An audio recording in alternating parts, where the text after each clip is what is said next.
Good evening, everyone. How is everybody doing? Doing great, Dr. Do. All right. Awesome. Okay. Good evening, Dr. Edu. Good evening. Hopefully everybody had a great week. It's the holidays, so we gradually get it in there. I think it's how many days to the end of the year? 11. About good stuff. The last Yeah. meeting Merry for the year, Christmas in right? advance to everyone. Yes, go ahead, Mahmoud. I said, this is the last meeting for the year. Yes, this is going to be our very last cyber chat. And I think we have a lot of folks on the road and stuff. So it's going to be interesting, specifically from the cyber news that we are going to be looking at, and then also what 2025. We are doing some guesstimations on what 2025 hold for cybersecurity professionals. So kindly hold one whilst we start time now.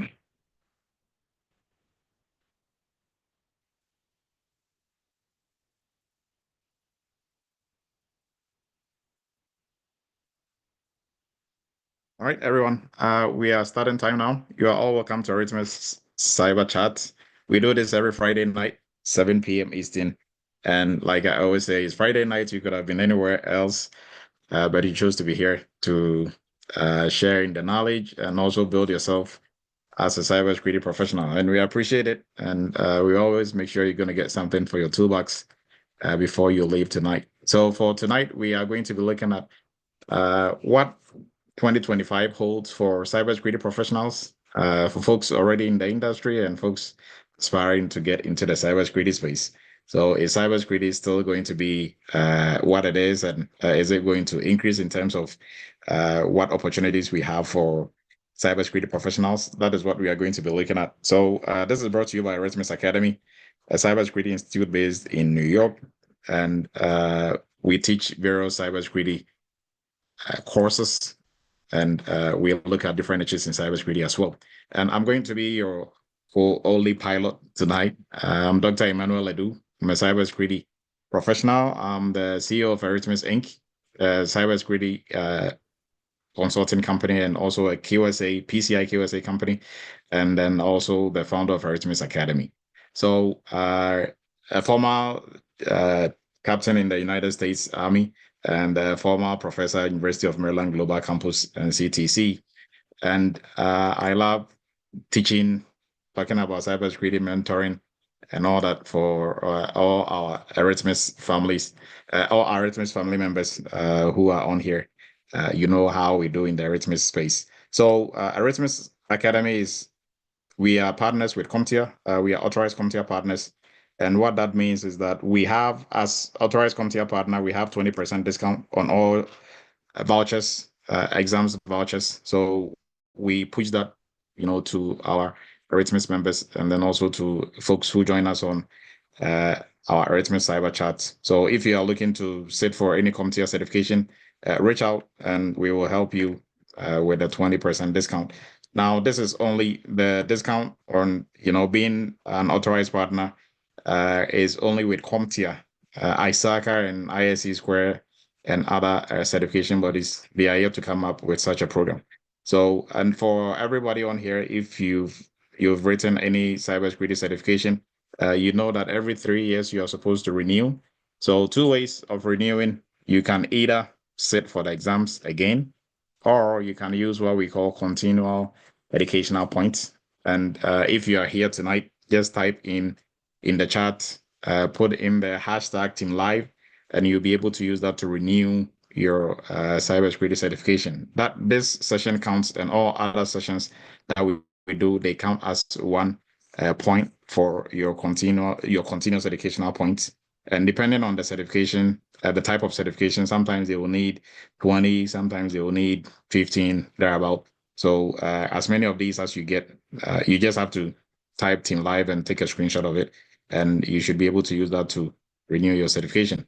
And for we have in the Eretmis space, Eretmis family, we have our general cybersecurity group, if you're interested in joining the WhatsApp group. A very informative group, and we are very disciplined in there. So if you're interested in joining, we are going to post the link, and you'll be able to use that to join. Also, everything that we do for Cyber Chat is being transmitted on YouTube, and you can also get all other episodes that you probably might missed on our YouTube channel. We encourage you to share the YouTube channel and also to subscribe. And for tonight, we are going to be looking at our cyber news as usual, and then we will look at 2025 career opportunities for cybersecurity professionals. So for cyber news, we have some interesting. The first one is more of educational. So anybody knows what this is?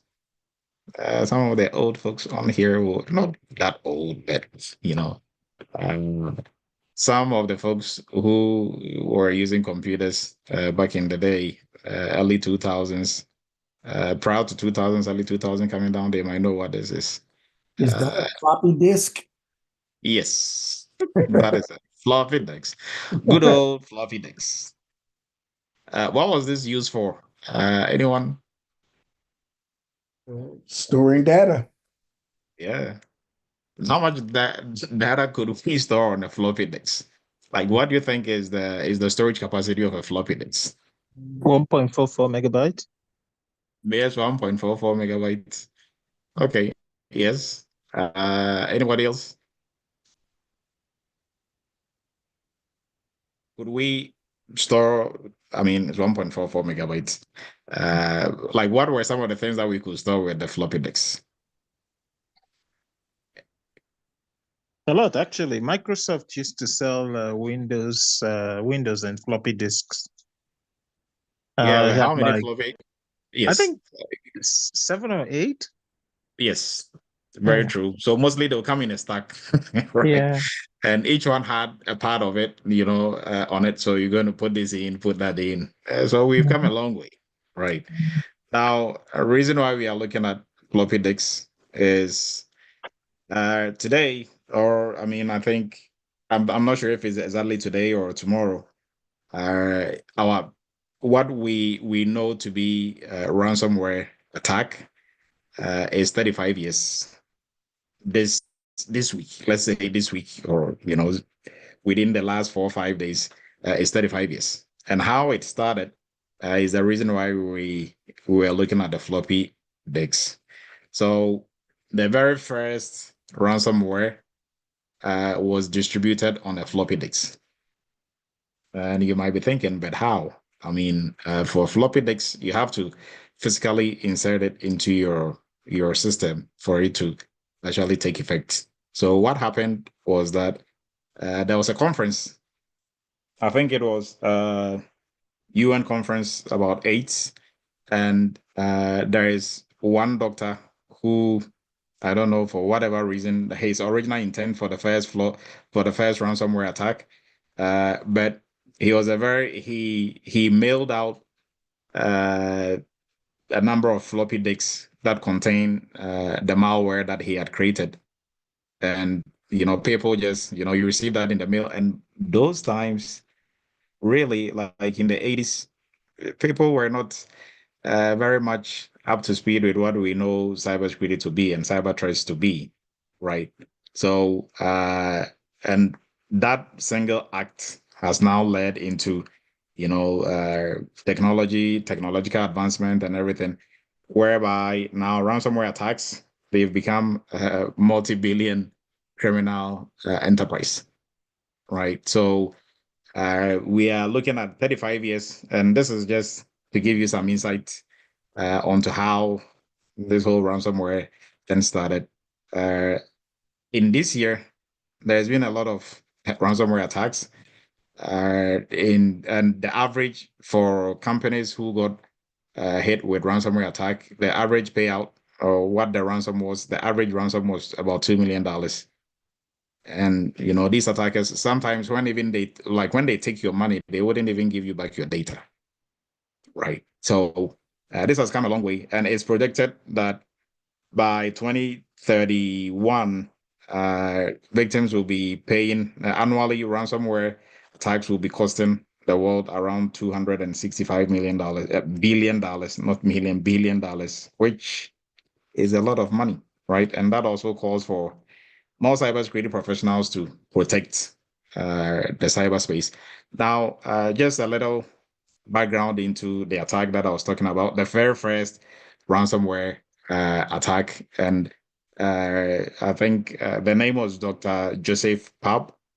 He's considered to be the father of ransomware because he's the first one who actually instigated this. So, like I was saying, he distributed floppy drives or floppy disks in 1989 through post. So postal service, he was posting this, and was posting this to participants who attended, I think, 20,000 attendees of the World Health Organization's AIDS conference in Stockholm.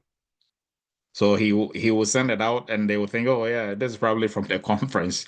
They will get it and insert it, and their system got infected with that malware, right? And eventually they were able to trace it to him, and an arrest warrant was issued, for them to bring him to the books. But this is how ransomware started, and ransomware is 35 years this week. So I don't know if that is a good thing or a bad thing, right? So this is how it started. So the first cyber news is more educational and some fun facts about some of these attacks that we have in the cyberspace. Right now, the next one also borders on compliance.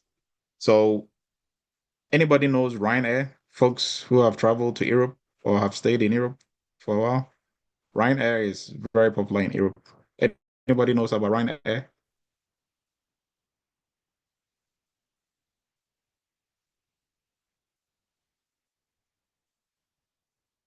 Oh, I was hoping. Okay, so I was stationed in Germany for a little bit, so I know about Ryanair, right? So for Ryanair, for you to have a better understanding of how they operate and who they are in the United States, Ryanair will be the equivalent of Spirit or Southwest, or those flights that their main goal is to sell cheap tickets, right? And Ryanair, I remember like when I was stationed in Europe, right, you could get flights for maybe from, let's say, Germany to London. You could get ticket for 80 euro or 65 euro, right? It depends, and you could travel literally the whole of Europe for per flight for less than 100 euros, right? So you could do like a whole spin, and probably with $1,000 you could visit more than almost maybe 10 countries, right, within the aerospace. Now, why is Ryanair in the news? So what happened was Ryanair is being sued for 450 million. So that is the fine that they are trying to hit them with. Now, Ryanair is $1 billion company, right? Airline. And why are they being sued for 450 million dollars? I think for in euro is probably 420 or thereabout somewhere. Now this is for a alleged violation of GDPR. So this is why they are being sued, right? And this two lessons from this, all the privacy data privacy frameworks that are out there. We discussed that when we looked at data privacy versus data security. These frameworks, they are not a joke. So companies who are not taking these serious, they could end up coughing up a lot of money, right? And let's look into the details of why what the violation is really. This is an airline company. What can they do to violate GDPR? Now, can anybody tell me maybe two or three or maybe one apiece, one of the key items under GDPR, right? What are some of the things that GDPR seeks to enforce? Anyone? You can look it up. There's a couple of them. So, and it pertains to customers, right? Protection of customers' data. What are some of the things that is advocating for? Yes, sir. Okay. There's a right to forget. That's the right for the customer to request for their data to be deleted. Yes, that is one key part of it. Mamos, please go ahead. I think it's all similar to the CCP as well, but I think one of the rights is the right to know, and the right to option, and also right to no discrimination. So Okay, yes, you're on that path. Adrian, please go ahead. I think they restrict what you can use the data for, and also keeping it beyond the contract agreement for use of that data, among other things. Yes, true. Anybody else? Yeah, I think you have to have a data protection officer. Oh, say that again. Vera. Oh, sorry, I didn't raise my hand. You have to have a data protection officer designated for the company. Okay. Okay. I think Yes. I think that the data should reside inside the European Union. It should not be out of. It should not be out of the UE. Okay. Okay. Thank you. I think everybody made a very valid point. So the main goal behind GDPR is protecting consumers or customer data. And what they mean by protecting it is not just protecting it in a vacuum or protecting it without the knowledge of the owner of the data, right? So owners of the data, one of the key things GDPR preaches is the owner of the data has the right to know what the data is being used for. They have the right to, tell you, hey, I want to opt out, so delete my data, right? And also, they have the right to give you their data voluntarily, right? You are not supposed to force them to give you their data, right? They have to give it to you, out of their own free will. But what happened and reason why, the agency that is suing Ryanair might have a case is the European Center for Digital Rights. They might have a case, and we are going to dig into this. And you tell me what your opinion is, right? So they filed this claim saying that Ryanair is forcing its customers to set up an account and submit their invasive biometrics before they can book a flight, right? And Ryanair is not is a $1 billion is not a is $1 billion company for a reason, because people really patronize Ryanair, right? So if you are in Europe and you want to go to anywhere else in Europe, fly to anywhere, and if you want to fly Lufthansa or Delta, you are probably going to pay for routes that you are going to pay 400 or maybe 350, 600. Ryanair will charge you less than €100, right? Or even for dollars, like $100 or something. So people really patronize Ryanair. Now, you might be thinking, so if they are forcing you to give their biometrics, then why don't you just take another flight? The reason is what I've just given, right? So people just want something. You go to Europe, you just want, something that is a bit low on budget for you to be able to move around. So people kind of have no option but to use Ryanair in some cases. And they also have set up their system whereby they are kind of forcing you to give the information before you can use their services. And that is where, the violation probably is stemming from. So the suit is saying what they are doing is against GDPR. And the details of it, we are going to get into here, because Ryanair also claims they have two ways for you to set up an account. And they are also, so the agency, the Center, European Center for Digital Rights, they are pushing that you don't need to create an account to book a flight with an airline. Is that the same for American Airlines? Not American Airlines, but airlines in the United States. For Delta, for other flights, do you have to book? Do you have to create an account before you can buy a ticket? Anyone? No, Has anyone tried, or you've not paid attention to that? I don't think you need to have an account. I've been able to book a flight even with a third party without going directly to the airline. Okay. Anybody else? Well, if you want to purchase directly from the airline's website, do you have to create an account? No, you can purchase it as a guest. It gives you the option to check out as a guest. Yes. So almost all the airlines, it gives you that option to buy a ticket without creating an account, right? And still for Ryanair, I don't really. Probably they have like their business, reasons behind what they are doing. But if you purchase a ticket with an airline, they still have your information anyways, right?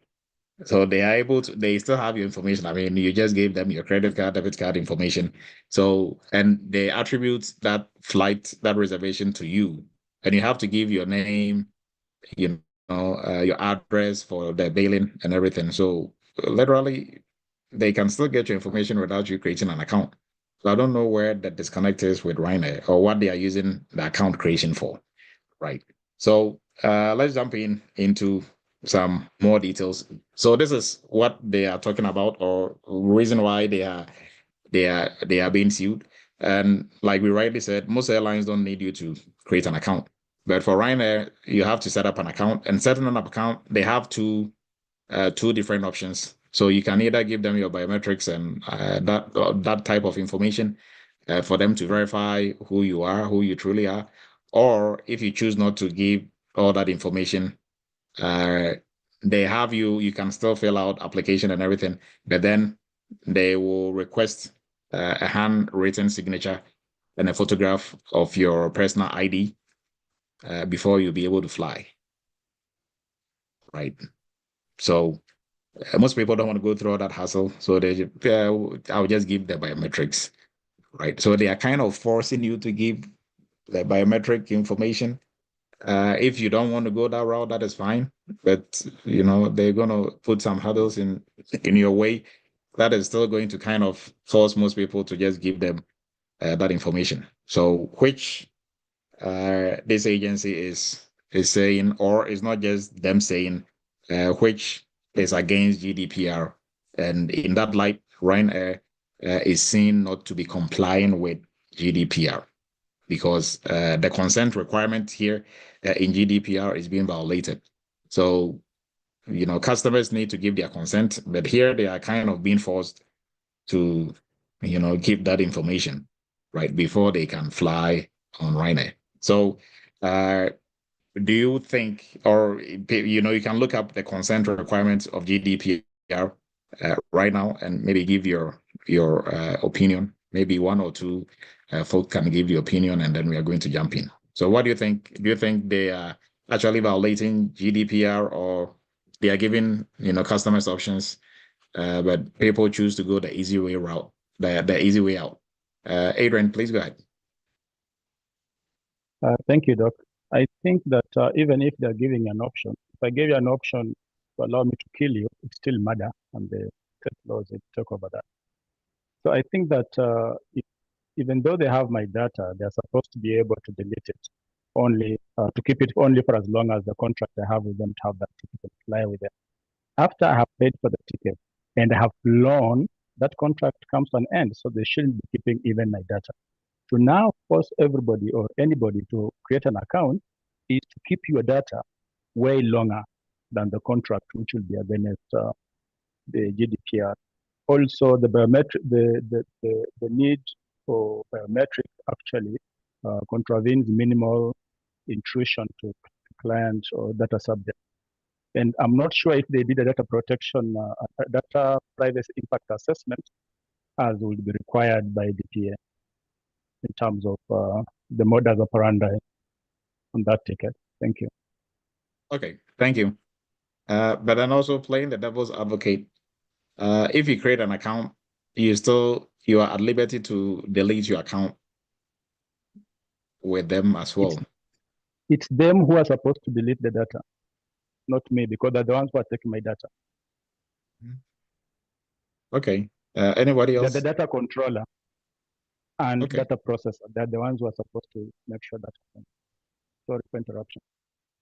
All right. Anybody else think Rainer might probably in the right, or if you're working in this company, what will be your line of defense? Going strictly with the GDPR list of mandatory controls that you have to meet.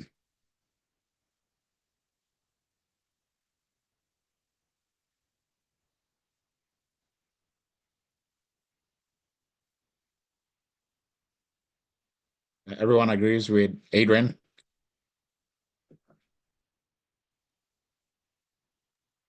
Yes, sir. I think I agree with him. Okay. Okay. So I also think, frankly, there is a case. So we'll see how this plays out, right? $1 billion company, they have a lot of muscles to flex, and some lawyers to come to their aid, and some security professionals to come to their aid as well. So we see how this plays out in court. So with that, we are going to jump into tonight's topic that we are going to be discussing. But as we are moving on, just to let you know, we're still running our Christmas 30% off all courses that we are offering, with exception of the 2 new courses that we just brought up. That is a 50% off. And for tomorrow, we encourage all of you to come support our graduating interns. They've really done a lot of hard work, going through 2.5 months working on different cybersecurity projects, and we encourage you to join us to celebrate them tomorrow morning, 10 a.m. Eastern to 11 a.m. Eastern. And for our AI governance specialist training that we discussed last week during Cyber Chat, it is starting on the 20th. I think all the information has been posted on the different platforms. We are going to post it tonight also as well. You can go on our website, Eretmis Academy, and you're going to see this course in the stack of courses that we have on there. Obiara, please go ahead. Yeah, Dr. Gdu, hi. Sorry, we're supposed to also meet with you at 10 a.m. tomorrow. So is there a conflict or No, that's that was going to be important? pushed to the right, but that announcement will be made tonight. Okay, okay, that's Yes. fine. Thanks. Yes. All right. So, and then also for our cloud security, that is also starting.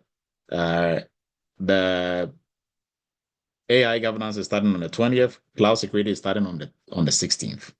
So, if you want to enroll in any of these courses, you can jump in. The 50% ends on the 24th, and then it will come back to 30% for all the other courses that for the Christmas promotion, right? And for folks looking to jump into the cybersecurity space, our cybersecurity entry-level course is the right path for you. From no IT background, no cybersecurity background, you can still jump into the cybersecurity space. But this course takes you through cybersecurity fundamentals, build it all the way up to intermediate level knowledge and skill. And then you jump into our internship where you're actually going to practice what you learned so far by working on different cybersecurity projects for 2 of our sister companies. And for folks looking to specialize in a niche in cybersecurity, you can look at our PCI DSS training, our payment security compliance training. This is arguably one of the lucrative niches in the cybersecurity space. Our highest paying students, right? Our highest paying, the highest paying students that we've had so far, doing one job and getting paid 200 plus. He's from the PCI class, right? So look into the PCI or payment security sector when it comes to looking for a niche within the cybersecurity space. And for our new GRC internship, our new cohort is going to start on the 25th of January. We've started our most current one already. It is running. And folks on there, we've just done one project for them, and they can attest to what they are going through and what is ahead of them. And for our folks also graduating tomorrow, you can join us and listen in on the projects that they did and their own personal experience going through this. This program really gives you everything that you need to be able to function on the job as a security professional. So if you are looking to bridge the gap between knowledge, studying, and not really doing. This is the place for you to really bridge that gap, for you to be able to work on different cybersecurity projects and understand security really well from the perspective of how it's executed, right? And then also our WhatsApp group, like I discussed earlier, you can join our WhatsApp group and stay up to date with all cybersecurity happenings and everything that we are doing in the Eretmis family. And our YouTube channel, what we are doing now is being transmitted on YouTube, and all our previous cyber chats are also on YouTube as well. So for tonight, we are looking at 2025, what is installed for cybersecurity professionals in 2025. So in 2025, career growth, career opportunities in cybersecurity. Cybersecurity has come to stay. It is going to become bigger and bigger and bigger because of digital landscape. Attackers, also growing smarter and smarter and smarter, and threats are becoming more and more and more. The need for security professionals is only going to grow, right? Now, AI is not going to reduce the need for security professionals. Some people have that kind of thought, AI cannot do what a cybersecurity professional is going to do, right? AI has its place in cybersecurity. It helps us streamline most of the things we do, but it cannot replace a human being functioning in a cybersecurity role, right? And in 2025, the field is going to continue to expand, offering, various career growth options and career growth path for, cybersecurity professionals or folks who want to jump into the cybersecurity space. Now, there are going to be a lot of, there are diverse career paths in the cybersecurity space. We are going to look at some of them, and it is only going to grow based on the reasons that I gave. Regulatory compliance, we saw one GDPR, and these compliance frameworks, they keep changing, right? So, and a very good example is PCI. The PCI space keeps changing, and to navigate a company through the PCI metrics is not easy. So you need a dedicated professional, cybersecurity professional who are specialized in PCI, or cybersecurity professional specialized in different areas of discussion to be able to help companies navigate the complexity of some of the compliance or regulatory compliance needs in the cybersecurity space, right? So for you to be able to thrive, for you to be able to grow within the cybersecurity space in 2025, we are going to look at some key areas that you have to look at to help you grow. If you grow in those areas, or your focus is on developing yourself in those areas, 2025 will be for you to excel in the cybersecurity space. Now, we are going to look at the cybersecurity industry, the landscape so far in 2024, as we are moving into 2025. What are we looking at, or what is installed for us? So in terms of growth, there's exponential growth in the cybersecurity space. Global cybersecurity market is projected to grow by 252 billion by 2025, up from it was 156 billion in 2020. So you can see the growth is been gradually, exponentially increasing. Now, increase in cyber threats, the rise in ransomware attacks this year, next year is also going to be, it is also going to increase, right? Since 2020, cyber attacks, they've grown almost by 300%, right? And that is from a report from, I think it was from Interpol or FBI. I stand to be corrected on that. But the growth has been almost 300% during the era of COVID. Now, increased cyber attacks, like I just said, it is not going down anytime soon. So that calls for the need for more skilled cybersecurity professionals and diverse sectors. So demand, from different industries, finance, healthcare, government, and technological companies. All these industries are pulling from the limited resources of cybersecurity professionals out there, right? Now, somebody might also ask, so if the demand is that high, then, why am I not getting a job? Very easy. Now, the demand is high, but then also is the highest demand in IT now. But also to fill a cybersecurity role, it takes companies 25% longer than any other IT role. So to fill any IT role, it doesn't take them that long. For cybersecurity role, it takes them 25% longer. Reason being that for every cybersecurity role, you are going to go through three interviews. They really want to know that you have what it takes to be able to help them, right? They don't want to hire people and the next day they have to go look for somebody else. And because the role is very critical to what they do as a company and protecting the IT assets, it takes them longer, right? So if you go to 1 or 2 interviews and they are like, no, we are not moving on with you, 2 things, right? Maybe you are unable to demonstrate well enough for them to see what you are bringing to the table, right? Or you just don't know, you don't have the skill sets and knowledge needed to be able to, perform the job, right? So if you've gone through a training like our whole entire stack, any of our trainings that we have that comes with internship, you've gone through the internship, I can assure you, you have more than what it takes to do the job. But now it comes down to your delivery, right?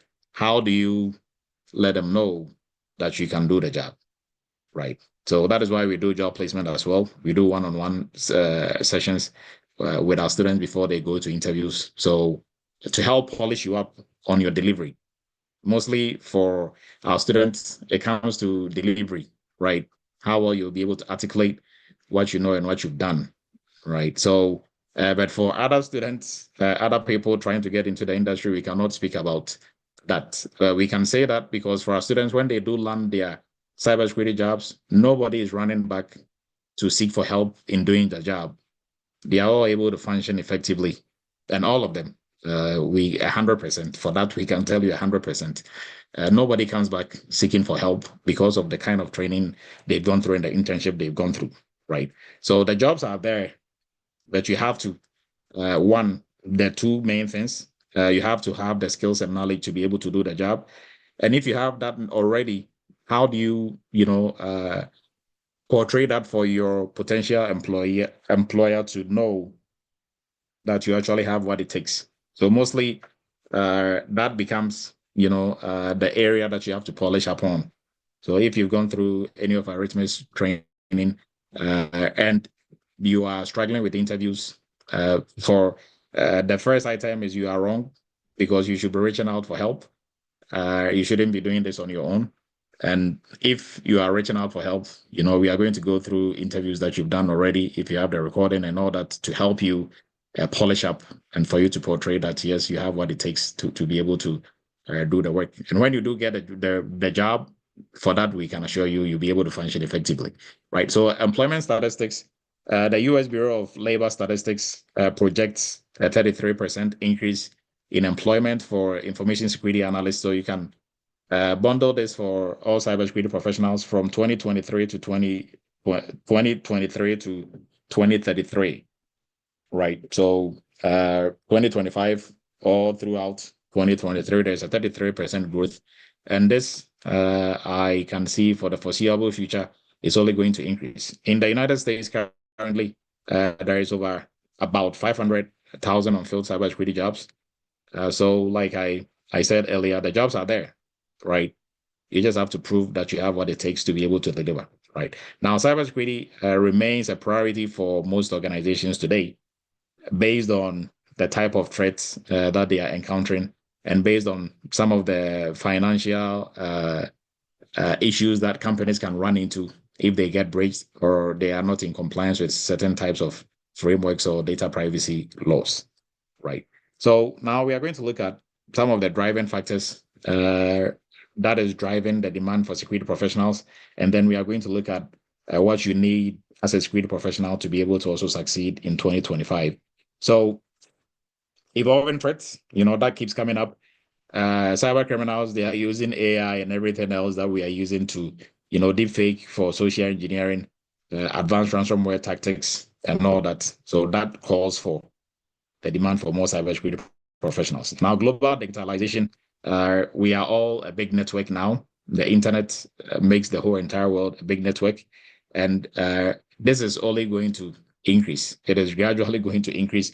And the more we are using smart things, so Internet of Things, the more we are, using cloud computing as a form of doing business and coming up with smart cities, smart cars, and everything, we are only increasing our attack surface. And that makes us more vulnerable to different types of attacks, which also translates into the demand for security professionals to, monitor and man this space as well. Now, regulatory compliance issues.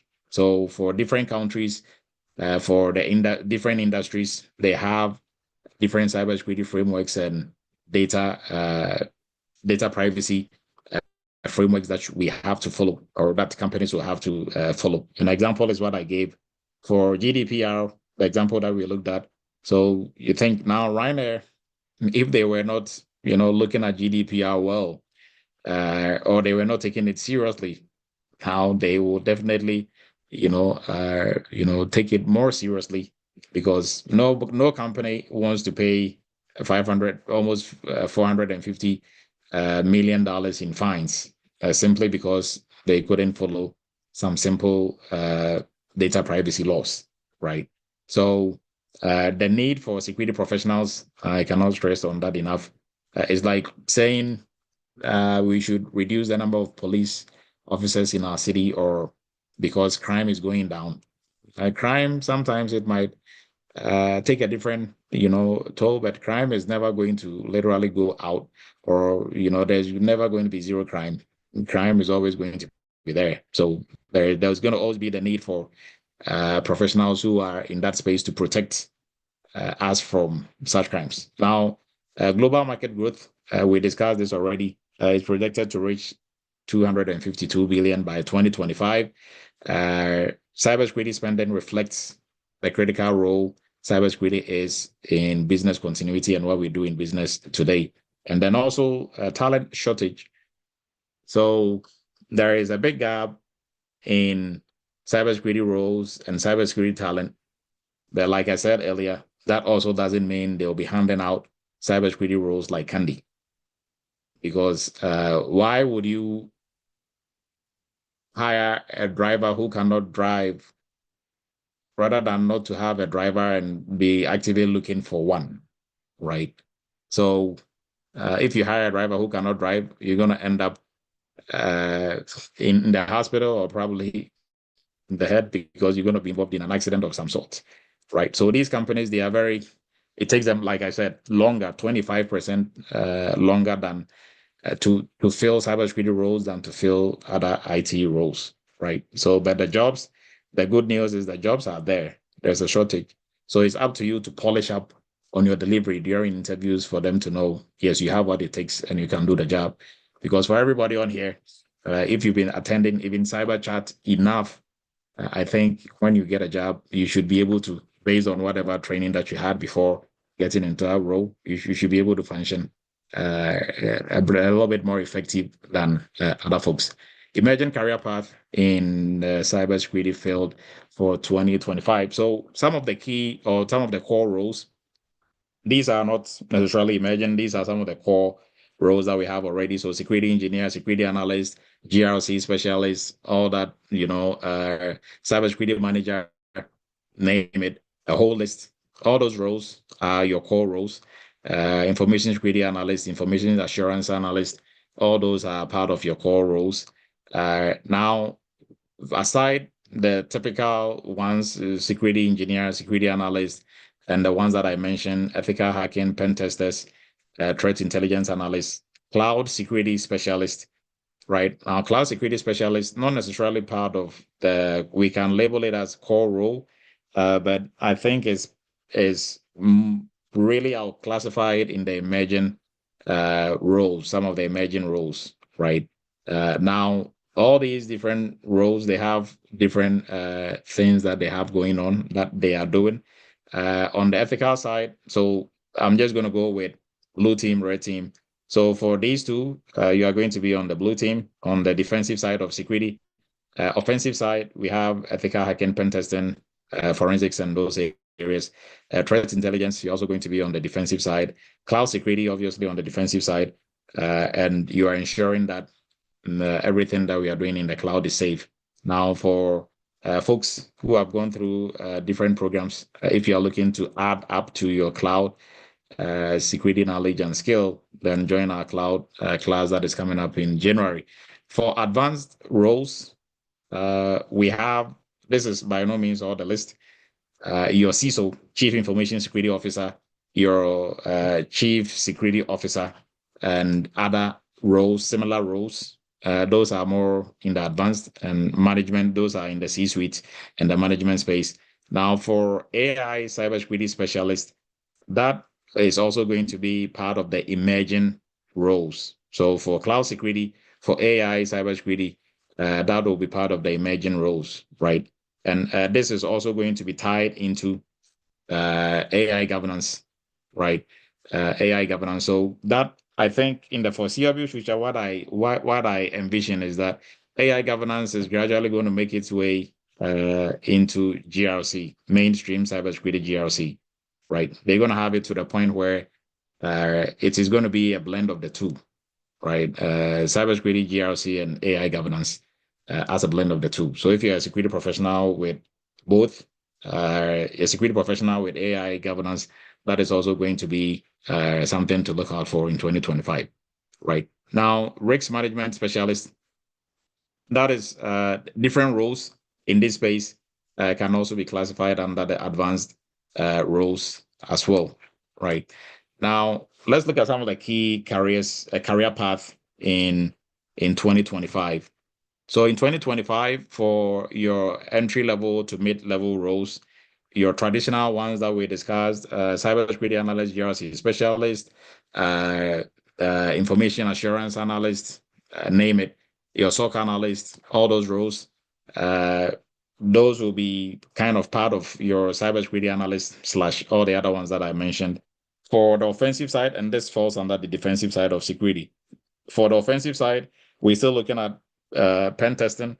So penetration testers, ethical hackers, which, I mean, they are one of the same. And then also your forensics and everybody within that space. That is one of the foundational roles or the entry level to mid-level roles in the security space. This has been there for a while. 2025 is still going to remain as such. Now, incident response analysts and disaster recovery, and then also business continuity, and people who work in that GRC, that can also, we can link GRC to that as well. That is also going to still be in existence and still be there. Now, for cloud security specialists, still same thing, one of the emerging roles, but for entry to mid-level, so these are some of the roles that you should be looking out for as well. And I think for cloud security, for security professionals who are looking to also specialize in the cloud space, cloud security, specialize in cloud security is a very easy transition. Most of the techniques and skills that we use in protecting information data in the on-prem is similar. What you have to add to that is you have to know how to maneuver your way around in the cloud, right? So some of the advanced roles, mid-level to senior level roles, threat intelligence. So for the roles that we just looked at, right, for these ones, we can also classify some of these as senior roles. For senior roles, they are going to add senior to it. So you can have senior cybersecurity analyst, right? Senior incident response analyst and roles like that. But for these ones also, we can have the junior version of these roles as well. Threat intelligence analyst, you can have a junior version of this title. And then also for cybersecurity architect, you can have a junior version of it. Risk management specialist or risk analyst, all the risk roles, you can have a junior or senior part of it also as well, right? So in 2025, all these are still going to remain intact in the foreseeable future. Now for AI cybersecurity specialist, also as an advanced role, because now AI is gradually catching up with everything that we are doing. So there can be a senior role for this and a junior role for this also as well. But mostly for junior roles, I've not seen much in this space, because for you to do this, we expect you to have been in security, and you should understand and know security already, right? So at least this will be mid to senior level role. Now, for executive and strategic roles, still with kind of on the same lines with your advanced, we are looking at your CISO, CSO, and sometimes even your CIO will act as the CISO for the company, right? So, and then also your risk strategist, cyber risk strategist for the company. And there are a lot of other roles in this space, but the ones that we are looking at are mostly like the traditional ones that we have. So in 2025, this is still going to be what we are looking at, and a little bit more. Maybe some new rules are going to come up. But so far as what we know to now, we can only guesstimate and project into 2025. So the traditional roles that we know, they are not going to go away. Cloud security and AI is the new areas to look at, probably. So before we move on, our 30% discount is still going on. And then graduation tomorrow, we encourage everyone to come and help us celebrate our GRC interns who've gone through 2 months plus working on different projects. And this, for everybody who've gone through this, it's very demanding, stressful. And so if you've been able to go through this and they've come out successfully on the other side, we have to support them and congratulate them. And for our GRC, our AI governance specialist training, we are starting on the 20th of next month, which is the new year. And then also for our cloud security professional, we are also starting that on the 16th of January, which is out of the new year. And for folks looking to join the ranks of cybersecurity professionals, our cybersecurity entry-level course is the best course for you to do that. And for folks also looking to specialize, if you're already in IT, you're already in cybersecurity, our PCI, payment security, compliance specialization is an area for you to look at as well. And also for folks who've gone through other GRC training elsewhere, and you are looking to bridge the gap between what you know and what you can do, our GRC internship is the way for you to go, right? Now, let's look at some of the key drivers of growth in cybersecurity for 2025. Now, some of the things to look out for in terms of technological advancement in the cybersecurity space is artificial intelligence and machine learning. We've done, I think, 2 or 3 cyber chats on this. You can check out AI and machine learning on our YouTube channel. You see the cyber chats that we did previously on these topics. So if you're a cybersecurity professional or you are, aspiring to get into the cybersecurity space, you have to at least get familiarize yourself with AI and machine learning, right? Not necessarily, go through and become like a coder who is going to build AI tools or AI algorithms, but at least know how the AI space operates and machine learning, also how it functions. Because as a security professional, your job is to maintain security in the different aspects of IT, right? So you don't have to sit and be blindsided by AI, right? So in the cybersecurity space, one of the things that you have to do is you have to be a lifelong learner, right? So you are constantly improving and updating yourself. Now, also Internet of Things, as security professionals, this is one of our biggest headaches. But as we get more Internet of Things, you also have to make sure you are keeping up to speed and up to date with it in terms of the type of threats that can easily take advantage of Internet of Things and how to secure Internet of Things for yourself personally and also for your companies that you are going to be working for. Because for Internet of Things protection, it's not just from the company perspective. I think if you look at companies and individuals, as individuals, we use more Internet of Things than companies, right? So your smartphones are not considered Internet of Things, and your computers are not part of that group. But your smartwatch, smart TV, smart fridge, smart scale, smart everything, right? People even have smart books, smart pen. All those are Internet of the Things that we are using on the personal level. And those items are very easy for attackers to breach, right? Because the manufacturers of Internet of Things items, their focus is not on security, their focus is on usability and how cool their product will look, right? So as security professionals, that is one of our biggest headaches, whether in the organization or on the individual level. So as a security professional, you should be looking out for ways, techniques, and strategies, some of the things that we can do to make sure Internet of Things are also kept, safe. And quantum computing. Now, this is one area that has been also, surfacing.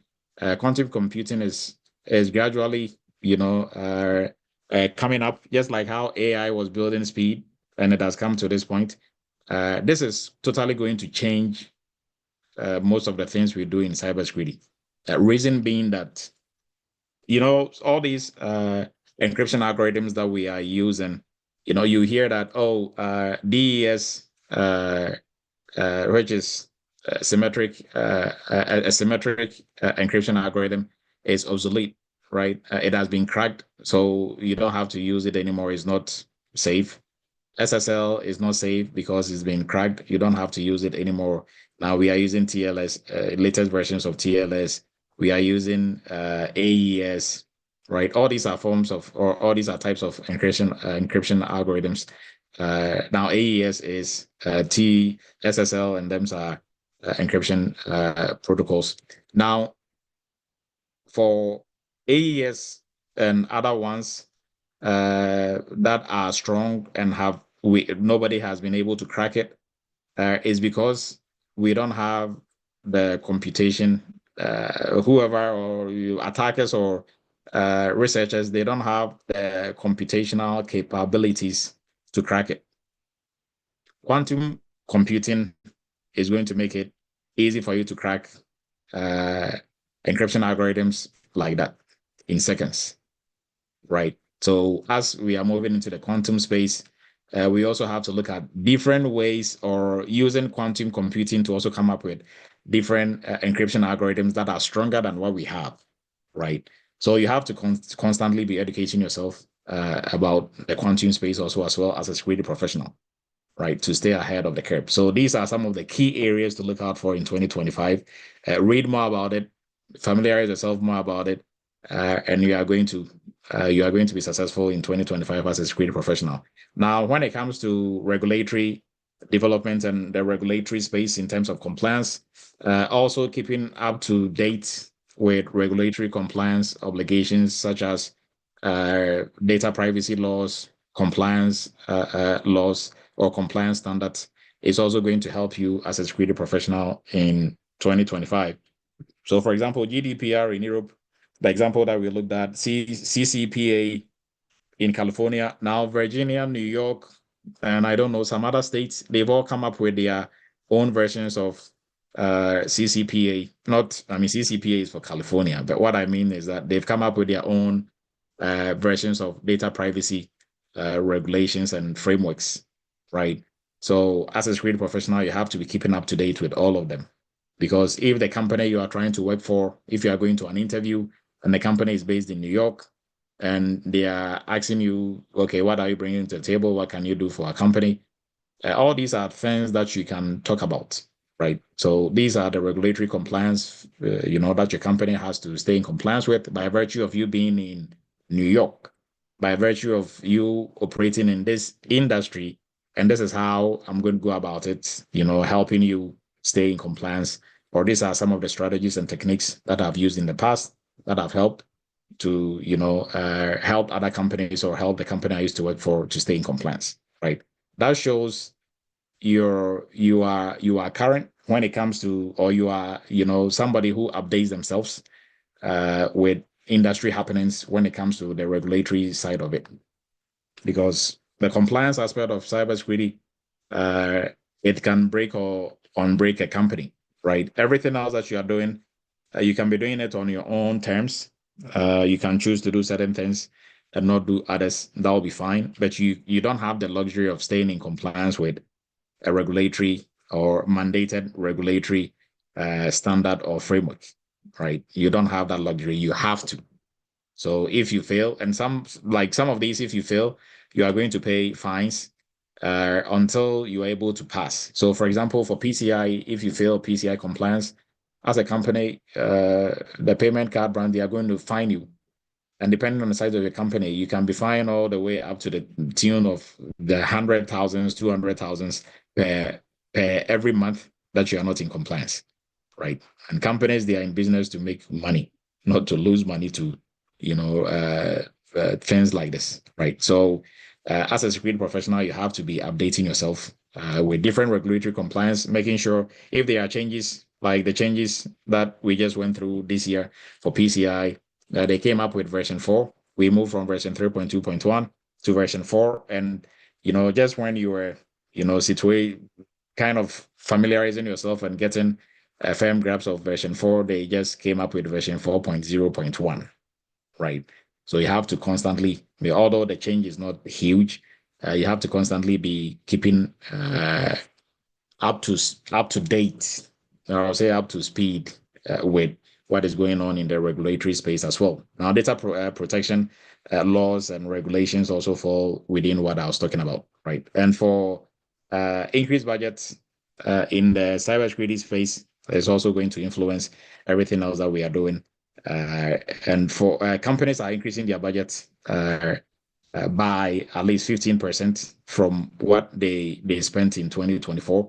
So 2025, we can see more money on the cybersecurity side, which translates into more money for cybersecurity professionals, right?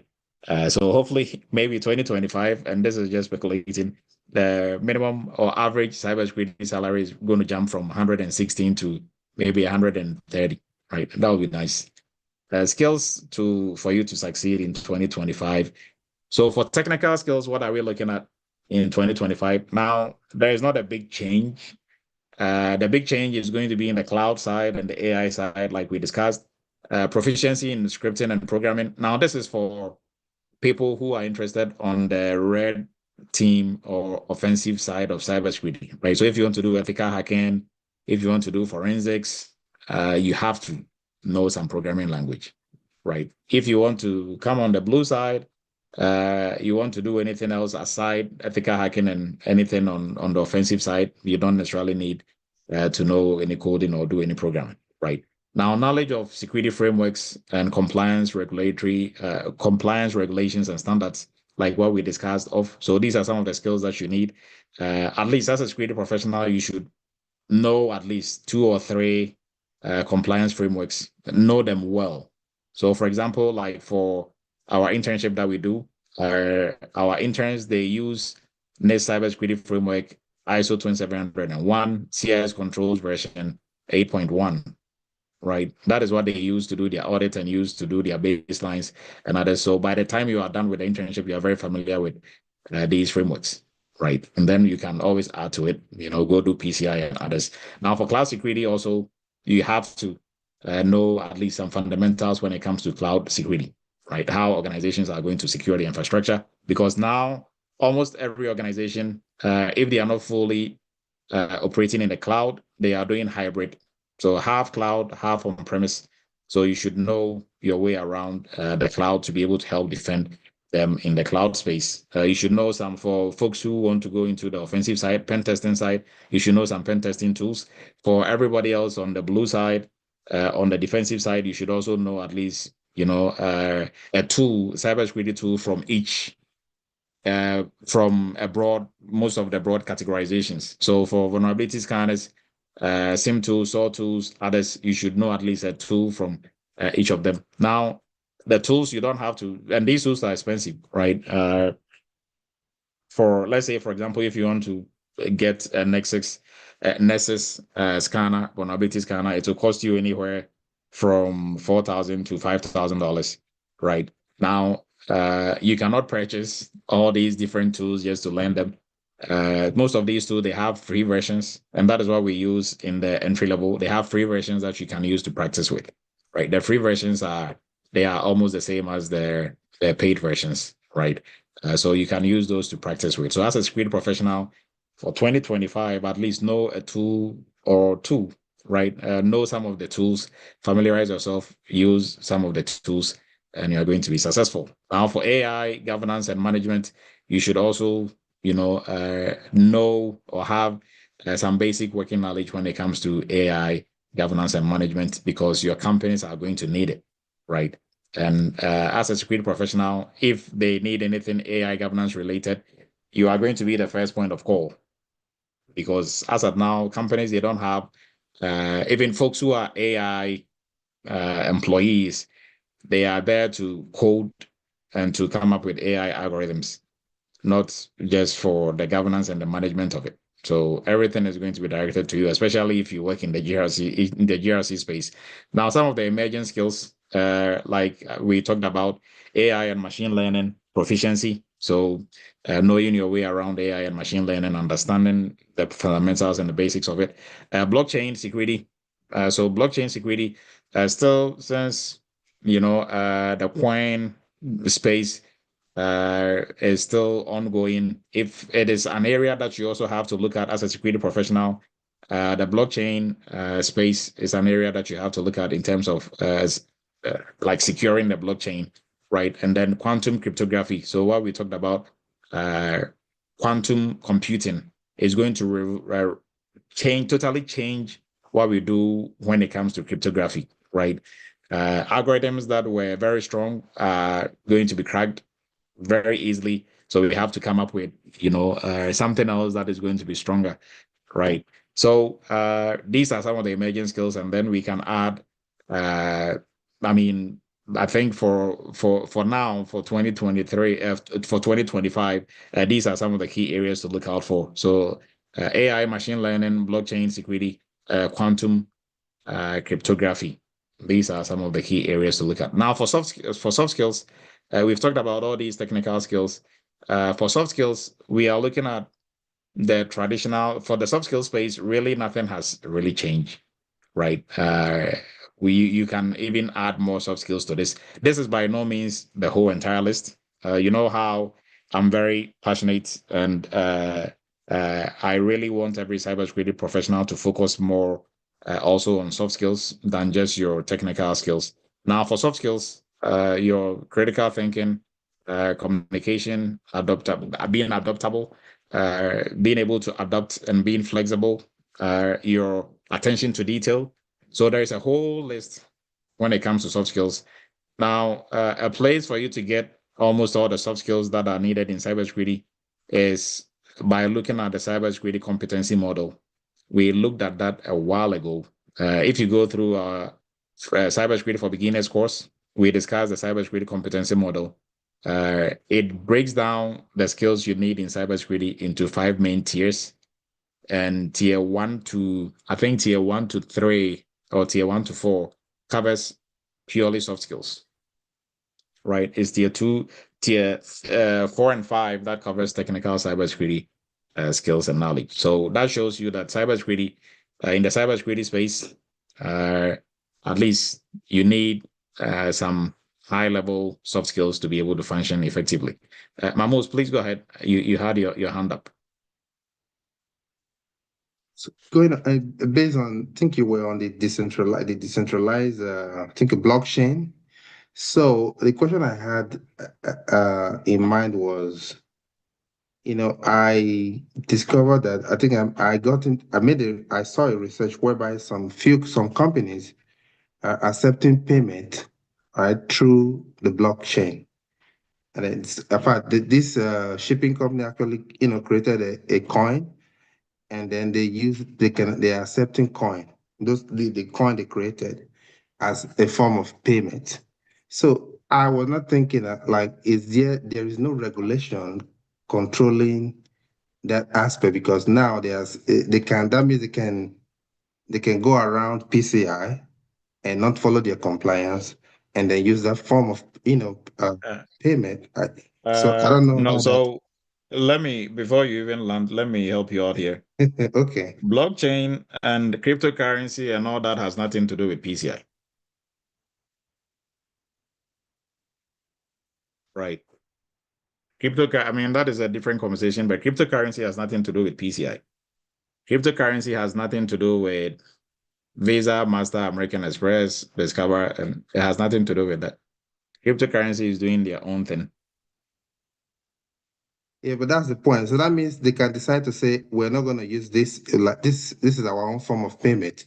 Now they don't have to keep in compliance with anything. So I mean, So they can. if you are not accepting credit card, debit card from Visa, Master, American Express, and those folks, you don't have to stay in compliance with PCI. Right. Now, as a company, if you are creating your own blockchain and your own coin for customers to use, and how you go about it is on you, right? But if your customers will have to purchase the coin with a credit card or debit card, then you're accepting credit card and debit card for payment. You understand what I mean? That makes sense. Yeah, but if they have to get the coin from somebody, whoever they are using real money to purchase your crypto money from, if they are using credit card or debit card to purchase the crypto money, then they have to stay in compliance with PCI DSS. Whoever is on the receiving end, receiving the credit card or debit card will have to stay in compliance with PCI DSS. So, Okay. I mean, in the crypto space, Mm-hmm. I mean, we can, discuss it all day, but you are literally using money to buy money and then using that money to make a transaction. So, I mean, wherever you are going to start with, if you're not using cash to buy that crypto money, and you're using credit card, debit card to buy the crypto money, then whoever is receiving the credit card or debit card and processing it to give you the crypto money will have to stay in compliance with PCI. So you can't go around. The moment you are touching credit card, debit cards, you can't go around PCI. All right, but good question. Thank you. So yes, let's jump into some of the certifications. So certifications, not really a big change from 2024. For your traditional certifications from CompTIA, Security Plus, Security Analyst, Pen Test, CAPS Plus, they're still going to, these certifications are still going to be in existence. And for folks start off with Security Plus, for all certifications, start off with Security Plus in the cybersecurity space. And then you can jump into Security Analyst and then later look into some of these advanced ones. Now, like I always say, yes, and this is not just, but I'll say just passing a certification doesn't mean you can do the job. Because I can tell you countless number of people that I've run into who will be parading around, oh, I have Security Plus, I have CISA, I have this, yeah, but I can still find a job and ask them one kindergarten cybersecurity question and they're all over the place. A question that anybody who really took their time and learned for Security Plus without just memorizing test questions to pass the exam can answer, and they're all over the place. Oh, and then the next thing is because I don't have working experience. What I'm asking you is knowledge based. Is not, you don't need to work in cybersecurity to know which protocols are weak and why they are weak, and which protocols are secured or which ones are strong, and why we use this protocol, not that protocol. That is knowledge. It's not working in the industry is not going to bring that to you. And two, you cannot do what you don't know. That is what most people don't know. You cannot do what you don't know. Right? So everything before you do, we start from knowledge. You have to know, and then you do, then you are building your skills, and it will gradually end up being an ability. Right? But most people want to skip the knowledge piece and just memorize test questions and pass the certification, because some people have that mentality that if you have the certification, then that's it. You are going to get a job and they are going to train you on the job. It's like you saying you can memorize the test questions to get a driver's license without knowing how to drive or even understanding road signs by just memorizing test questions. And then when you get the license, because you have a license, you're going to get a job as a driver, and then they're going to teach you how to drive on the job. It doesn't work that way, right? So certifications, they are good, but don't get ahead of yourself by just, oh, I'll have to get SIM. I have to get CISA. I have to get this. And all you do is purchase some, we call it dump questions. Purchase some dump, memorize test questions, and then go pass and then say, oh, I have CISA. You can have it all you want. But if we ask you things that you're supposed to know when you have CISA and you don't know them, then whom are you deceiving, right? And that is where most people run into frustration about, oh, I have these certifications and I'm going to interviews and I'm going to ask them just one simple. And for those folks, I'll ask you, frankly, deep down in your heart, if you are given a role today, would you be able to do it? And the ones who are very, for lack of better, word, the ones who are very ignorant will say, oh, yeah, of course I can do it. The ones who have some, level of insight into what it entails will say, yeah, I think I might. But the ones who are very sure of themselves because they just memorize some test questions and they pass Security Plus or Security Analyst or CISA will swear heaven and earth they can do the job. But ask them one simple cybersecurity question. And it's not even an application question. It's a knowledge-based question and they're all over the place. And now they want to go back and hide behind because they've not worked in the industry. But like I said, you didn't work in the industry, but you're able to pass Security Plus. And Security Plus, all these exams, they are testing your knowledge, right? So if you pass Security Plus, and I'm asking you questions from Security Plus, and you can't answer me, then I know how you got your certification. So for everybody on here, let's not get into that habit.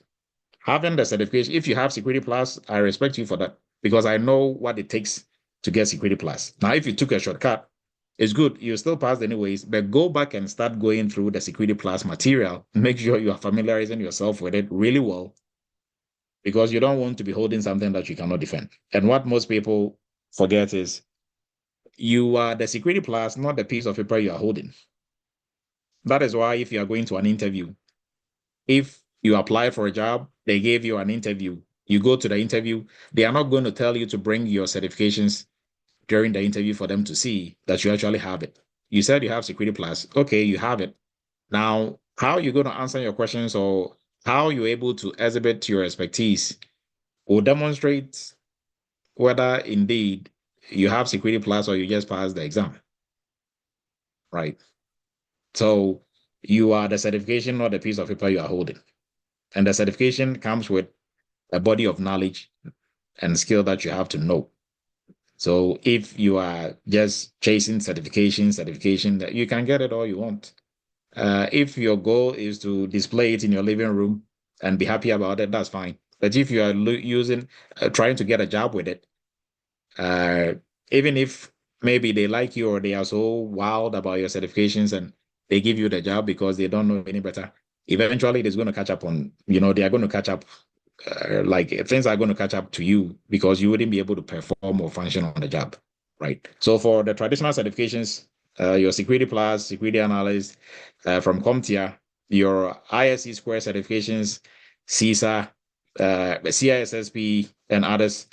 For ISACA, you have your CISA, SIM, and other certifications as well. Now, for folks who want to get into the penetration testing side or offensive side, offensive security, OSCP, has the best certification when it comes to pen testing. And then you have, ethical CEH. Now, CEH, really, if you want to be a real pen tester, CEH shouldn't be your target, right? CEH is exams based. You're just going to still do multiple choice like you do for any other. But for OSCP, you're actually going to hack into systems. You're going to do what we call capture the flag. And so the test is you are practically hacking into things, right? You are not just writing some exams that you can memorize answers for. And then you have your cloud security certifications from AWS, Azure, and Google Cloud also that you can, shoot for, right? So for AI governance and AI certifications, that is something that probably we might see more of in 2025. Still, the space is still a bit new. So all these certification bodies, they don't even have anything in that space yet. So probably, but I foresee them coming up with something as we are going through 2025. Now, for education and upscaling, formal education is good. Now, for everybody on here, if you are looking to get a master's in cybersecurity or a bachelor's in cybersecurity, what I would encourage you to do first is get some training, get a job in cybersecurity before you go do these degrees. I mean, degree is good, but I wouldn't go do a master's in cybersecurity and not know how to do the job, because then I'm still going to come back and go learn how to do the job or go take some training, right? Or even if you go through and you do bachelor's, go through a training like an entry-level course and other trainings that we have, get yourself a job, and then sometimes your companies will even pay for your degree programs that you are going to go into, right? Our continuous learning is what everybody on here is doing. Enroll in courses, attend webinars like what we are doing, participate in conferences and webinars like exactly what we are doing. We do this every Friday night, and we have a lot of loyal Eretmis family members who always join us every Friday night. Now, join professional organizations like ISACA, ISC Square, OAPS, and others. There are a lot of them out there. You can join them, enroll with their email list, right? And when they send out emails about different things going on in the industry, a very big one, before I forget, NIST. Go to NIST website, sign up for their newsletters and email, because everything you are going to learn a lot from NIST. They are coming up with different frameworks, different every single day, right? So that is a place to really keep up to date with what is going on in the cybersecurity space. And then also, most importantly, for strategy for career growth, hands-on experience. Anything that you are learning in the cybersecurity space, make sure you are getting hands-on experience, right? So if you want to do ethical hacking, make sure you are doing some capture the flag projects, you are doing some bounty hunt, bug bounty programs for everybody on the blue side, enrolling in an example, our internship and workshop, GRC internship and workshop is a way to work on live projects. For folks who want to join the AI governance program, we have internship coming with it. Cloud security also comes with internship. PCI comes with internship. So for the trainings that we offer, we focus really more on hands-on experience, because we just don't want to make you somebody with just theoretical knowledge about what you are going to do, but also doing it adds more to your knowledge base when it comes to that space, right? So for everything that you can do in terms of strategy, the key takeaways that I'm going to stress on is hands-on experience, and then staying current with what is going on in the industry. There are some interviews that you're going to go to, and they are going to ask you what is going on in the cybersecurity space. You should be able, if you are staying up to date, this shouldn't be a trick question, or this shouldn't be something too hard for you to answer, right? So that is what I'm going to say about your strategy for 2025. Now, what are some of the industry challenges that also we can project into 2025? So 2025, still the talent gap in the cybersecurity space. And the talent gap is now going to gradually shift into AI-related roles, because even for general cybersecurity, there's a talent gap. Now, AI is also, gradually getting up there in terms of talent gap. So if you're in the cyberspace, look into getting some AI knowledge and skill to what you have already. That way, you become more marketable and a valuable player in your organization. Now, burnout, some cybersecurity roles are high-pressured roles, and tendency for you to be stressed out and, for people to leave that role is high. There have been a couple of students who had jobs and they went in for a second role. Some of those second jobs were kind of too demanding, so they had to let it go, right? But like I tell everybody, before you get a second job, make sure you get some more insight into what that job is going to entail, right? Because if you have a job that is very demanding in terms of meetings and stuff like that, and you get another one in the same space, very demanding in meetings, and you wouldn't be able to combine it, even if both of them are remote, right? So you should have a balance. So burnout, folks leaving their roles, and some of these burnouts also on the flip side is people who are able to fall through the cracks. They really don't know much and they have not worked on any project and they cannot do the job, but maybe they are good in articulating themselves and they were liked during the interview and they're given the role. Those people will fall into this category. High pressure roles. That role might not even be a high pressure role, but you are going to be in a high pressure role because you don't know what you are doing. So the stress level is going to be high, and you end up either removing yourself from the role or you are getting kicked out of the role. Now, rapid technological changes is also affects us as security professionals because you have to constantly updating yourself on what is going on in terms of new tools and methodologies that are going on in the cybersecurity space, right? So these are some of the challenges that were in 2024, and then also for the foreseeable future. For 2025, AI-related roles is what I can't stress on that enough. You should be on the lookout for, right? So with that, we are wrapping up for tonight, and this is going to be our last cyber chat for the year. So we appreciate everybody's time. Now for the 30%, for everybody who's looking to join any of our programs, and then for our AI governance starting on the 20th, and for our cloud specialists starting on the 16th. And for folks looking to join the cybersecurity ranks, our entry level, you can start at any time. Our PCI compliance security class is also starting on the 28th of January. And our new internship, GRC internship and workshop starts on the 25th, right? With that, you can still join our cybersecurity group, our WhatsApp group, and then our YouTube channel. We encourage you to subscribe to our YouTube channel. And I'm going to open the floor for any comments, concerns. And I think it was a good question that we answered about cryptocurrency. If there are any similar questions, you can bring it up. Please, you said the GRC internship start when? On the 28th. Of January. Yes. Okay. All right. And for folks who put in the chat where they're joining us from, we will give some shout outs.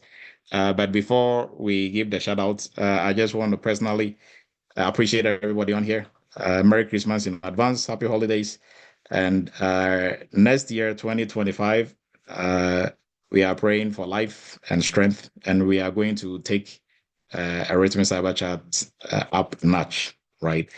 So there are really good stuff that we plan for topics and also other activities that we've planned for 2025. So just be on the lookout for it. Our next meeting for Cyber Chat, we are going to break at Eretmis. We break tomorrow.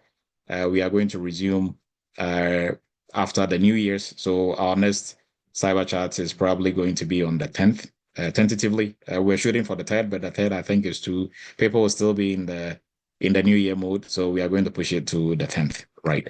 And for all classes that are going on, I think, or for the different classes, they know when we are going to resume next year. So we appreciate everybody's time joining us for Cyber Chat the whole entire year, and we hope this has continuously developed you as a security professional up to this point, and we are going to continue, develop ourselves as security professionals as we move into 2025.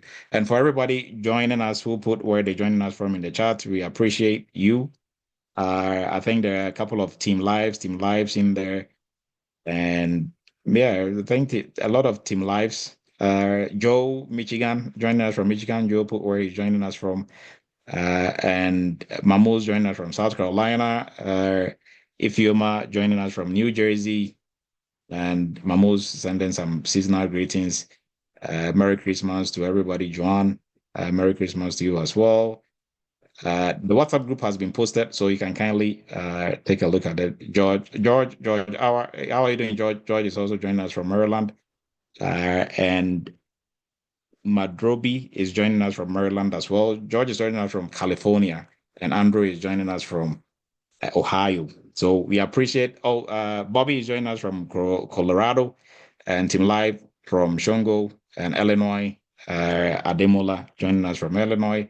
Edith joining us from Dallas, and Patricia joining us from North Carolina. We appreciate everybody's time. We are wrapping up for the year, and happy holidays to everyone. Merry Christmas and Happy New Year in advance to everyone, because we are going to meet after the New Year's. Have a great weekend, everyone, and happy holidays. Stay safe, and God willing, we are going to meet in the new year.